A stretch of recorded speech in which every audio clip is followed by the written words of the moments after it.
রাতটা ছিল অদ্ভুত নীরব, যেন আকাশও শ্বাস আটকে রেখেছে। গ্রামের মানুষ টেরও পেল না অন্ধকারের ভেতর ঘনিয়ে উঠছে বিপদ। জঙ্গলের গভীরে জেগে ওঠে ক্ষুধার্ত নেকড়ের দল, হিংস্র, দ্রুত, নির্মম, চোখে লাল আগুনের মতো জ্বালা। মুহূর্তেই তারা গ্রামে ঢুকে পড়ে। চিৎকার, দৌড়, ভয়ের ছাপ সর্বত্র। মানুষ পালাচ্ছে, বাঁচার উপায় নেই কারো।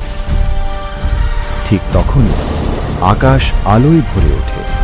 ঝড়ের মতো শক্তি নিয়ে আবির্ভাব হয় হনুমানের। শুরু হয় তাণ্ডব যুদ্ধ। একা তিনি, সামনে নেকড়ের দল।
ঘা পাল্টা ঘা, শক্তির ঝড়, ধুলো, গর্জন, চারদিক কাঁপে।